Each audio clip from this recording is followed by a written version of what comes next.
नमस्कार। मैं डॉक्टर दिनेश कुमार शुक्ल, सह आचार्य संस्कृत, राजकीय स्नातकोत्तर महाविद्यालय बूंदी, राजस्थान। आज बीए प्रथम वर्ष के लिए हितोपदेश व्याख्यान की श्रृंखला में हमारा 10वां व्याख्यान है। मातृवत् परदारेषु परद्रव्येषु लोष्ठवत् आत्मवत् सर्वभूतेषु यह पश्यति स पंडितः।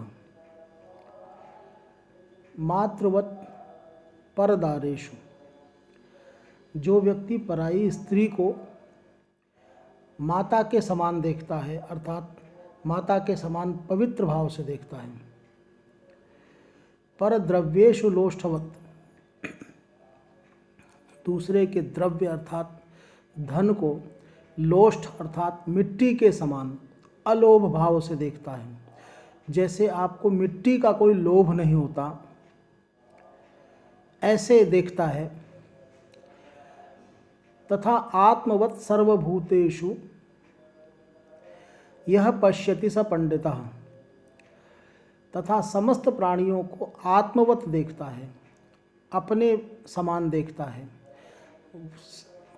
स पंडितः, वह विद्वान होता है। ये व्याघ्र है जो शिक्षाएं बांट रहा है, बहुत ऊंची ऊंची बातें कर रहा है, लेकिन ये बहाना है। व्याघ्र के मुख से कहलवाना, व्याघ्र और पथिक की कथा कहलवाना, ये सब बहाने हैं। मुख्य और सबसे महत्वपूर्ण बात जो है वो ये है कि इन चारों राजकुमारों को नीति शिक्षा का उपदेश दिया जाए। इस बहाने से, पशु पक्षियों की कथा के बहाने से, ये बातें दिल में कहीं बैठ जाएं। और बातें जब सीधे सीधे कही जाती हैं तो एक कान से सुनकर व्यक्ति दूसरे कान से उड़ा देता है। लेकिन यही बातें जब किसी संदर्भ के तहत कही जाती हैं तो कहीं ना कहीं गहरे बैठ जाती हैं। तो मातृवत् परदारेषु परद्रव्येषु लोष्ठवत्, पंडित होने का लक्षण है कि पराई स्त्री के प्रति माता के समान आदर भाव रखा जाए और पराये धन के प्रति मिट्टी के तुल्य अलोभ भाव रखा जाए और सभी प्राणियों में अपने समान होने का विचार किया जाए। आत्मवत् सर्वभूतेषु, सभी प्राणियों को अपने समान देखा जाए, अर्थात जो सुख दुख और पीड़ा मुझे महसूस होती है वही बाकी सबको भी महसूस होती है। That is empathy. दो शब्द हैं अंग्रेजी में, एम्पैथी और सिंपैथी। सिंपैथी होती है किसी के दुख दर्द को महसूस करता हुआ दिखना, और एम्पैथी होती है किसी के दुख दर्द को महसूस करना। एम्पैथी के लिए वेदना शब्द यूज़ किया जाएगा और सिंपैथी के लिए संवेदना। तो आत्मवत् सर्वभूतेषु यह पश्यति स पंडितः, जो सभी प्राणियों को अपने समान समझता है वह विद्वान है। त्वं च अतीव दुर्गतस्तेन तुभ्यं दातुं सयत्नो अहम्। आगे वो कहता है कि हे पथिक, तुम मुझे बहुत कष्ट में मालूम पड़ते हो, बहुत दुर्गति में मालूम पड़ते हो, तुम मुझे बहुत करीब मालूम पड़ते हो। तेन तुभ्यम दातुम सयत्नो अहम, इसलिए मैं तुमको देने का प्रयास कर रहा हूँ। इसलिए मैं यह जो मेरा दान है ये मैं तुमको इसलिए देना चाह रहा हूँ क्योंकि तुम मुझे बहुत ज़रूरतमंद, बहुत गरीब दिखाई दे रहे हो। इसके पहले वो कह चुका है कि सुपात्र में ही दान दिया जाना चाहिए। तो यह भी कहता है अपनी बात की विश्वसनीयता जताने के लिए कि मैं तुम्हें सुपात्र समझता हूँ इसके लिए, इसलिए मैं तुम्हें देना चाहता हूँ। और उसके बाद वो महाभारत से श्लोक उद्धृत करता है, दरिद्रान भर कौन्तेय माँ प्रयच्छेश्वरे धनम व्याधि तस्य औषधम पथ्यम नीरुजस्य किम औषधे। दरिद्रान भर कौन्तेय, हे कौन्तेय, हे कुंती पुत्र, दरिद्रान भर, दरिद्र यानी गरीबों का भरण करो, गरीबों का भरण पोषण करो। माँ प्रयच्छ ईश्वरे धनम, ईश्वर अर्थात सक्षम को, समर्थ व्यक्ति को, संपन्न व्यक्ति को धनम माँ प्रयच्छ, धन मत दो। व्याधि तस्य औषधम पथ्यम, जो पथ्य है वो व्याधि के लिए यानी बीमार व्यक्ति के लिए अच्छी होती है। पथ्य अर्थात जो बीमारी में औषधि दी जाती है। व्याधि तस्य औषधम, औषधि बीमार के लिए ही हितकर है। व्याधि तस्य औषधम पथ्यम, बीमार के लिए पथ्य के रूप में व्याधि अर्थात बीमार को पथ्य के रूप में औषधि दिया जाना ठीक है। नीरुजस्य किम औषधे, जो व्यक्ति निरोग है उसको औषधि देने से क्या फ़ायदा। अर्थात दवाई देनी है तो बीमार को दो, स्वस्थ व्यक्ति को दवाई दोगे तो उसे क्या फ़ायदा मिलेगा। ये पात्र की इम्पोर्टेंस बता रहे हैं कि दान सुपात्र को ही दिया जाना चाहिए। बहुत बड़ी बात है। एक आजकल अभियान चलाया जा रहा है कि भिखारियों को भोजन दो, कपड़े दो, पैसे मत दो, ताकि भीख मांगना धंधा ना बन जाए, पेशा ना बन जाए, बिजनेस ना बन जाए। इस पर एक लंबे समय से चिंता व्यक्त की जाती रही है। कुछ लोगों का ये पेशा बन चुका है भीख मांगना, और कुछ लोगों का पेशा बन चुका है भीख मंगवाना। और ये बातें होती हैं कि इसके लिए बच्चों तक का अपहरण किया जाता है, उन्हें अपाहिज बनाया जाता है और बड़े पैमाने पर भीख मंगवाई जाती है। बड़े शहरों में ऐसी संभावना रहती है। एक अभियान चलाया गया कि अगर सब लोग ये तय कर लें कि बच्चों को भीख नहीं देंगे, सब लोग ये तय कर लें कि भीख में नगद रुपए नहीं देंगे, कोई भूखा है उसे भोजन करा देंगे, कोई ठंड से कांप रहा है उसको कंबल दे देंगे, उसको शॉल दे देंगे, उसको पहनने को कपड़े दे देंगे।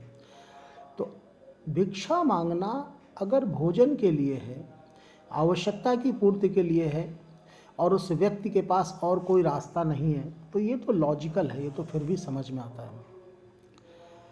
दरअसल भिक्षावृत्ति अपने आप में बहुत बड़ा अभिशाप है।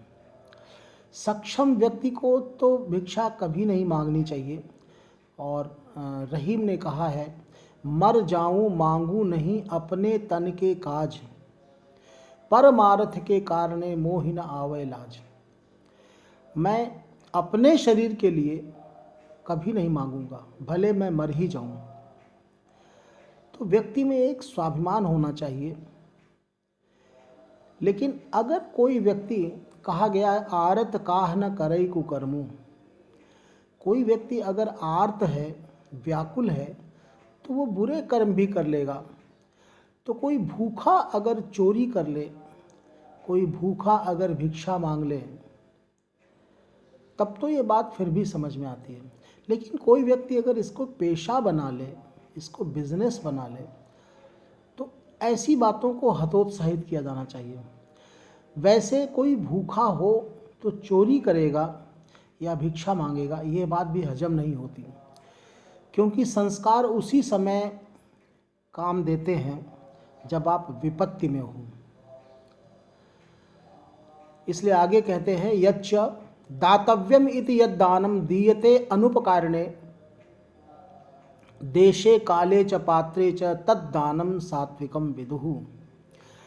दातव्यम इति, ये तो देना ही है, ऐसा मान करके यद दानम, जो दान दीयते दिया जाता है अनुपकारिणे, अनुपकार करने वाले को, अर्थात अगर उपकार करने वाले को आप कुछ देते हैं तब वो दान नहीं है, वो तो प्रत्युपकार है। जब दान किसी प्रत्युपकार या उपकार की अपेक्षा किए बिना दिया जाए तो वस्तुतः दान है। और इसमें तीन बातों का और ध्यान रखा जाना चाहिए। देशे काले च पात्रे च, देश, काल और पात्र। देश अर्थात स्थान विशेष, काल अर्थात समय विशेष, और पात्र अर्थात सुपात्र। इन तीनों बातों का ध्यान रखा जाना चाहिए। सही समय पर, सही स्थान पर और सुपात्र को जो दान दिया जाता है, तद्दानम सात्विकम विदुः, सात्विकों ने, सज्जन पुरुषों ने, साधुओं ने उसको दान कहा है। और उसके पीछे कोई मंशा एहसान लेने की, थैंक्स गिविंग की या प्रत्युपकार की कोई मंशा, या शो ऑफ करने की, दिखावा करने की कोई मंशा नहीं होनी चाहिए, तब वो दान कहा जाता है। इस तरह से बड़ी बड़ी बातें कह करके वह व्याघ्र उस पथिक को अपने विश्वास में लेता है। तदत्र सरसी स्नात्वा सुवर्ण कंकणमिदं गृहाण, तो अत्र यानी यहीं पास में, सरसी यानी तालाब में स्नान करके, सुवर्ण कंकणम इदम गृहाण, इस सुवर्ण कंकण को, इस सोने के कंगन को ले लो। अब उसने उसके मन में पर्याप्त लोभ भर दिया है और अब वो कहता है कि चूंकि ये एक सामान्य शिष्टाचार है कि दान लेने वाला भी स्नान वगैरह करके और तब जाकर के दान ग्रहण करे, और वो इशारा ये करता है कि अगर तुम स्नान नहीं करोगे तो तुम्हें सोने का कंगन मैं नहीं दूंगा। और उसका मकसद तो ये है कि उसको उस तालाब में एक बार उतार दे जो कीचड़ से भरा हुआ है, जिसमें वो फंस जाएगा और फिर वो उसको आराम से खा लेगा। ततो यावद असौ तद्वचः प्रतीतो लोभात, तो फिर जब तक वह तद्वचः प्रतीतो, उसकी वाणी से विश्वास करके, लोभात, लोभ से, सरह स्नातुम प्रविष्टः, तालाब में स्नान करने के लिए प्रवेश करता है, तावन महापंके निमग्नः पलायितुम अक्षमः, तब वह महापंके निमग्नः, उस कीचड़ में फंस करके और भागने में अक्षम हो जाता है। तम पंके पतितम दृष्ट्वा व्याघ्रो अवदत्, इसलिए भी कहा है कि अनजान सरोवर में, अनजान जल में उतरना नहीं चाहिए। तम पंके पतितम दृष्ट्वा, उसको कीचड़ में पड़ा हुआ देखकर, व्याघ्रो अवदत्, व्याघ्र बोला, अहह महापंके पतितोऽसि अतस त्वाम अहम उत्थापयामि, ओहो तुम तो कीचड़ में फंस गए हो, अच्छा चलो मैं तुम्हें उठा देता हूँ, मैं तुम्हें निकाल देता हूँ कीचड़ से। इत्युक्त्वा शनै शनैरुपगम्य तेन व्याघ्रेण धृतः स पांथो अचिंतयत्,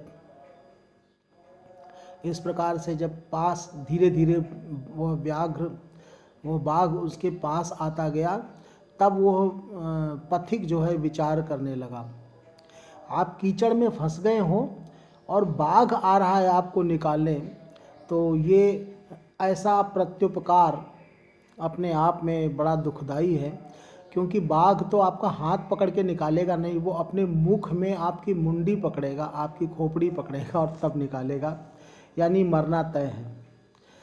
तो अब इसके बाद वो पथिक विचार कर रहा है अपनी उस मूर्खता पर। न धर्मशास्त्रम पठतीति कारणम न चापि वेदाध्ययनम दुरात्मनः स्वभाव एवात्र तथातिरिच्यते यथा प्रकृत्या मधुरम गवाम पयः। कहता है कि जो दुरात्मन है, जो बुरी आत्मा वाला व्यक्ति है, अर्थात जो दुष्ट व्यक्ति है, वो शास्त्रों का अध्ययन करता है इस वजह से दुष्ट नहीं है, या यूं कहें कि वो शास्त्रों का अध्ययन, कोई शास्त्रों का अध्ययन कर ले तो दुष्टात्मा न रह जाए, ऐसा संभव नहीं है। वो तो स्वभाव है। न धर्मशास्त्रम पठति इति कारणम न चापि वेदाध्ययनम दुरात्मना। न वेदाध्ययन करना, वेदों का अध्ययन कर ले। अभी उस व्याघ्र ने बड़ी ऊंची ऊंची बातें की और वेदों और पुराणों से और महाभारत से उसने उदाहरण दिए। स्वभाव एवात्र तथा अतिरिच्यते, एकमात्र स्वभाव ही है जो इन सब के ऊपर आ जाता है। तथा अतिरिच्यते, स्वभाव एकमात्र वो वस्तु है जो इन सब का अतिक्रमण कर जाता है। किस किस का अतिक्रमण कर जाता है? धर्मशास्त्रों के पठन का, वेदाध्ययन का, इन सब का अतिक्रमण कर जाता है केवल स्वभाव। यथा प्रकृत्या मधुरम गवाम पयः, जिस प्रकार से गाय का दूध प्रकृति से ही मीठा होता है, सहज ही मीठा होता है। गाय का दूध, हमारे यहाँ गाय के दूध की बड़ी महिमा कही गई है, भैंस के दूध की महिमा नहीं कही गई। जबकि सच्चाई यह है कि भैंस का दूध ज़्यादा मीठा होता है, गाय का दूध फिर भी पतला होता है। लेकिन गाय का दूध मनुष्य के लिए सबसे बेहतर है, इसलिए गाय को माँ का दर्जा दिया गया है। भैंस को किसी ने मौसी का दर्जा भी नहीं दिया। हम मजाक में ज़रूर कह लेते हैं इन बातों को। तो वो पथिक अपने मन में विचार कर रहा है कि कोई व्यक्ति अगर धर्मात्मा बनने का दिखावा करता है, कोई धर्म की बातें करता है या कोई वेदाध्ययन करता है, तो आप ऐसा ना सोच लें कि वो दुरात्मा नहीं होगा। उसके दुरात्मा होने और न होने में ये दोनों कारण नहीं हो सकते, बल्कि स्वभाव ही है जो किसी व्यक्ति को दुरात्मा बनाता है या सज्जन बनाता है। स्वभाव एवात्र तथा अतिरिच्यते, अर्थात सभी पढ़ाई लिखाई के ऊपर स्वभाव हावी हो जाता है। कोई कितना भी पढ़ा लिखा क्यों ना हो, दुष्ट तो दुष्ट ही रहेगा। रावण की विद्वत्ता में किसको संदेह था? कहा गया है कि अलज्जा मातृ दोषेण पितृदोषेण मूर्खता। मातृपक्ष में दोष होगा तो अलज्जा यानी संस्कारहीनता आएगी, और पितृपक्ष में दोष होगा तो मूर्खता आएगी। तो मातृपक्ष में दोष था रावण के, इसलिए वो राक्षस बना, माँ राक्षसी थी। लेकिन पितृपक्ष में दोष नहीं था, इसलिए वो विद्वान बना। लेकिन विद्वानों अपि राक्षसः, विद्वान होकर भी वह राक्षस था। तो उसका जो वेदाध्ययन था,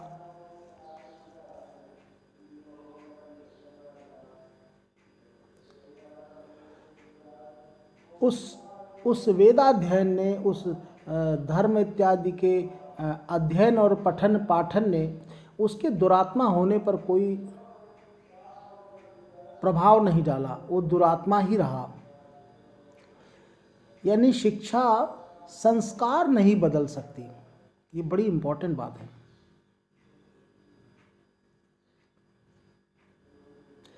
जन्मजात स्वभाव को विद्याध्ययन या वेदाध्ययन या धर्मशास्त्र भी नहीं बदल सकते। जैसे गाय का दूध स्वभाव से ही मीठा होता है, अतः व्याघ्र जैसे दुष्टात्मा का शास्त्र ज्ञान भी शिकार फांसने के काम आता है, न कि धर्माचरण के। अवशेन्द्रिय चित्तानाम हस्तिस्नानमिव क्रिया दुर्भगा आभरण प्रायो ज्ञानम भारः क्रियाम विना। ज्ञान जो है क्रिया के बिना भार के समान है।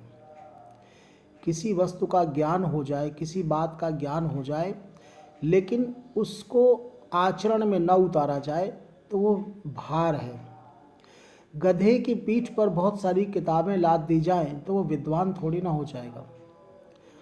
अवशेन्द्रिय चित्तानाम, जिनका चित्त अवश इंद्रिय है, अर्थात जो इंद्रियों के आगे अवश हो जाते हैं, वशीभूत हो जाते हैं, इंद्रियों के आगे जिनका वश नहीं चलता, ऐसे चित्त वाले जो व्यक्ति हैं, उनका ज्ञान हस्ति स्नानमिव क्रिया, उनका ज्ञान हस्ति स्नान के समान होता है, हाथी के स्नान के समान होता है। अर्थात हाथी अपनी सूंड से पानी तो डाल लेता है, स्नान तो कर लेता है, लेकिन जब उसको पानी मिलता है तो अपने ऊपर सूंड से पानी डाल लेता है, और जब धूल मिट्टी मिलती है तो वो धूल मिट्टी डाल लेता है। तो हाथी के स्नान का कोई अर्थ नहीं होता। अभी तो उसने पानी डाला और अभी उसने वापस कीचड़ डाल लिया अपने ऊपर, वापस धूल मिट्टी डाल ली।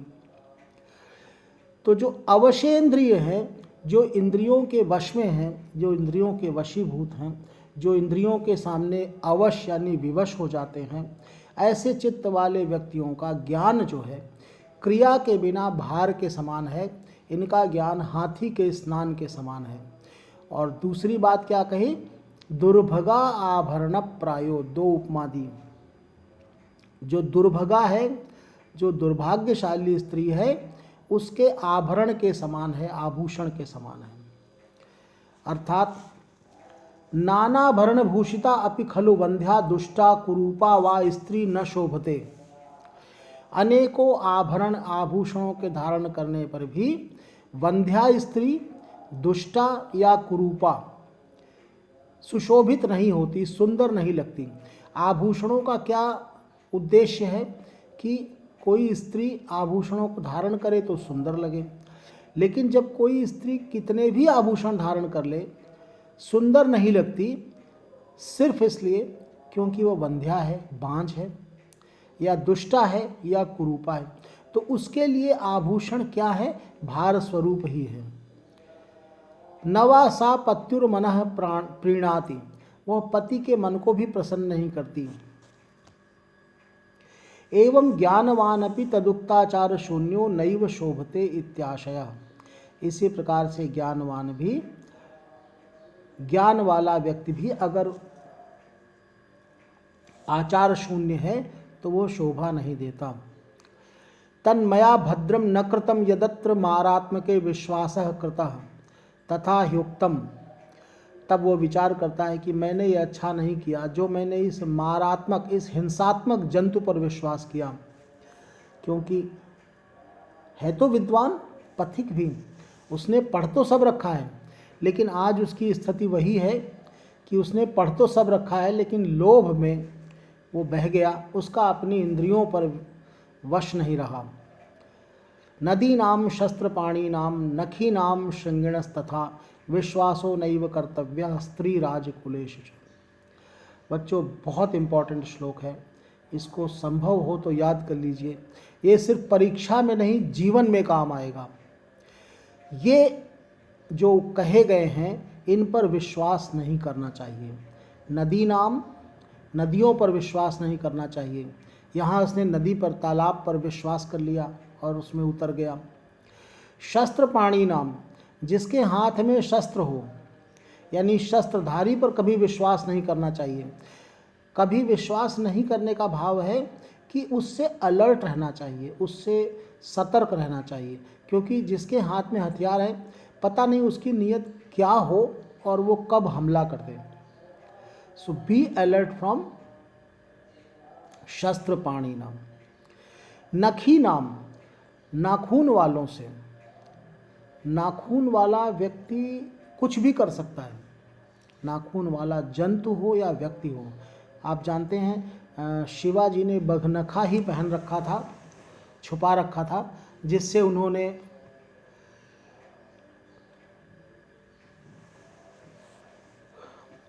क्या नाम था उसका, शाइस्ता खां, उसको चीर डाला था।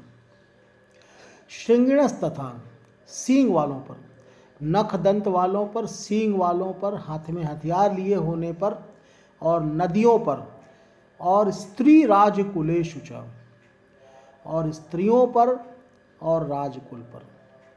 ये कंटेम्प्रेरी वैल्यूज़ हैं, उस समय के मूल्य थे, और आपको अलर्ट करने के लिए, आपको सावचेत करने के लिए, आपको सावधान करने के लिए ये बातें कही जाती हैं कि स्त्रियों पर और राज परिवार पर, राज परिवार के लोगों पर भी विश्वास नहीं करना चाहिए, क्योंकि राज परिवार के लोगों का यानी राजकुल का एकमात्र धर्म है राज करना, और राज करने के लिए वो किसी की भी गर्दन कटवा सकते हैं, कभी भी। और तत्कालीन मूल्यों को लेकर के इसमें स्त्री को भी शामिल किया गया। स्त्री आज भी बड़ी टिपिकल चीज़ है। कहते हैं कि ब्रह्मा भी नहीं समझ पाते। एक चुटकुला भी चलता है कि कोई व्यक्ति किसी सन्यासी के पास गया तो 7 साधु वहाँ चटाई बिछा करके सो रहे थे। उसने कहा, बाबा जी औरत कंट्रोल में नहीं आती। बाबा जी ने तुरंत कहा, भाई के लिए एक चटाई और बिछाओ। यानी वो पहले ही 7 लोग इसी दुख दर्द से व्यथित हैं। तो बड़ा टिपिकल जीव मानी जाती है। कम से कम पुरुष के लिए वो बड़ी शंकास्पद हुआ करती है। एक पुरुष का एटीट्यूड है ये। बाकी स्त्रियां क्या हैं वो स्त्रियां बेहतर बताएंगी, लेकिन पुरुष तो वही कहेगा जो उसका अनुभव कहता है। तो इन सब पर विश्वास नहीं करना चाहिए। कौन कौन? नदी नाम, नदियों पर, शस्त्रपाणी नाम, शस्त्र हाथ में रखने वालों का, शस्त्रधारियों का, नखदंत वालों का, सींग वालों का, स्त्रियों का और राज परिवार का विश्वास नहीं करना चाहिए। सर्वस्य ही परीक्षन्ते स्वभावा नेतरे गुणा अतीत्य ही गुणान सर्वान स्वभावो मूर्धनि वर्तते। सभी के स्वभाव का परीक्षण करना चाहिए, गुणों का नहीं, अन्य गुणों का नहीं। स्वभाव भी एक गुण है, लेकिन केवल स्वभाव का ही परीक्षण किया जाना चाहिए। अन्य गुणों का परीक्षण करने से कोई लाभ नहीं है, क्योंकि अतीत्य ही गुणान सर्वान स्वभावो मूर्धनि वर्तते। क्योंकि सभी गुणों का अतिक्रमण करके स्वभाव सिर पर आकर बैठ जाता है। यानी स्वभाव जो है वो हावी हो जाता है। अर्थात व्यक्ति अंततः वही आचरण करेगा जो उसका स्वभाव है। सारे गुण बेमानी हैं, मीनिंगलेस हैं, मूल्यहीन हैं। सभी गुणों का कोई मूल्य नहीं है अगर व्यक्ति का स्वभाव दुष्टता का है तो। और आगे ये इस चैप्टर का, इस अध्याय का अंतिम श्लोक है, इसलिए छंद बदल दिया है। स ही गगन विहारी कल्मषत ध्वंसकारी 10 शत करधारी ज्योतिषाम मध्यचारी विधुरपि विधि योगात ग्रस्यते राहुणा असौ लिखितमपि ललाटे प्रोज्झितुम कह समर्था। अंत में वो तकदीर की बात करता है कि जो गगन विहारी है, जो आसमान में भ्रमण करता है, जमीन पर हो कोई उसे निगल ले तो समझ में आती है बात, लेकिन जो आसमान में भ्रमण करता है, जो कल्मष ध्वंसकारी है, कल्मष यानी अंधकार को ध्वंस करने वाला है, अंधकार को दूर करने वाला है। 10 शत करधारी, जिसके 10 शत यानी 1000 कर यानी हाथ हैं या किरणें हैं, जिसकी हजारों किरणें हैं या जिसके 1000 हाथ हैं। जो ज्योतिषाम मध्यचारी, जो ज्योतिषियों के मध्य में विराजमान होता है या तारों के मध्य में विराजमान होता है, दोनों अर्थ हैं। ज्योतिषी अर्थात आपको सावचेत कर दें, आपको बता दें कि आप पर खतरा आने वाला है। या ज्योतिष मंडल में, सौर मंडल में जो विचरण करता है, ये अर्थ है चंद्रमा के लिए और ये सूर्य के लिए भी है। विधुरपि विधि योगात ग्रस्यते राहुणा असौ। वह विधु भी, वह चंद्रमा भी विधि योगात, विधाता के विधान से, राहुणा ग्रस्यते असौ विधु, वह चंद्रमा भी राहु के द्वारा ग्रस लिया जाता है, उस चंद्रमा को भी राहु ग्रस लेता है। लिखितमपि ललाटे प्रोज्झितुम कह समर्थ। तो मेरे भाई, जो माथे पर लिखा करके आए हो, अर्थात जो ब्रह्मा ने आपकी तकदीर आपके माथे पर लिख दी, उससे बचने में कोई भी समर्थ नहीं है। ऐसी हमारे यहाँ मान्यता है कि व्यक्ति के माथे पर उसकी तकदीर लिखी हुई होती है। एक कहानी आती है संदर्भ में, एक पंडित जी कहीं जा रहे थे, उनको माथे पर लिखी हुई इबारत लेख पढ़ने की विद्या प्राप्त थी। उनको रास्ते में कहीं एक खोपड़ी पड़ी हुई मिली इंसान की, उसके माथे पर उन्होंने पढ़ा कि उसमें लिखा था कि कुछ करनी कुछ कर्म गति एहू में कुछ बाकी है। कुछ तो करनी थी और कुछ कर्म की गति थी और इसमें भी अभी कुछ बाकी है। पंडित जी ने सोचा कि चलो करनी रही होगी, ऐसा इसने कर्म किए होंगे, या कर्म की गति होगी कि चलो आज ये मर गया और इसकी खोपड़ी यूँ सड़क के किनारे पड़ी हुई है। कहते अभी भी इसमें कुछ बाकी है, अब इसका क्या होना बाकी है। तो उन्होंने कहा चलो इसका अध्ययन करेंगे। उन्होंने खोपड़ी उठाई और अपने झोले में रख ली और आए, और घर आकर उन्होंने विचार किया कि समय निकालेंगे, इसका अध्ययन करेंगे कि भाई अभी इसका और क्या होना बाकी है। उधर वो हाथ वाथ धोने गए। पंडितानी ने बड़ी जिज्ञासा में देखा कि देखें आज क्या मिला है, जजमान से क्या दक्षिणा लाए हैं। उन्होंने जब झोले में झांका तो उसमें इंसानों को खोपड़ी पड़ी मिली। उसने सोचा कि यार ये तो पागल हो गए हैं, या इनको क्या हो रहा है, ये इंसान की खोपड़ी झोले में रख करके टहल रहे हैं। तो उसने ले जा करके उसको खल में डाल करके उसको कूच डाला, कुचल डाला उसको और फेंक दिया। जब पंडित जी लौटे तो उन्होंने अपना देखा झोले में खोपड़ी नहीं। उन्होंने पूछा भाई पंडितानी से कि भाई क्या हुआ, मेरे झोले में कोई सामान था। तो पंडितानी चिल्लाने लग गई कि तुम्हारा दिमाग ख़राब हो गया और तुम ऐसे वैसे, और तुम खोपड़ी, इंसानों की खोपड़ी लेकर के घूम रहे हो, हड्डी रखते हो, अपवित्र हो जाते हो। पंडित जी ने पूछा कि तुमने किया क्या। उसने कहा मैंने उसको खल में डाल करके कुचल करके फेंक दिया। पंडित जी मुस्कुराए, बोले अब समझ में आ गया कि बाकी क्या था, अभी ये दुर्गति होनी उसकी और बाकी थी। तो कहते हैं जो माथे पर लिखा करके लाए वो कभी मिट नहीं सकता। तो धन्यवाद बच्चों, और अगला व्याख्यान हमारा सुनने के लिए आप तैयार रहिएगा, शेष अगले हिस्से में।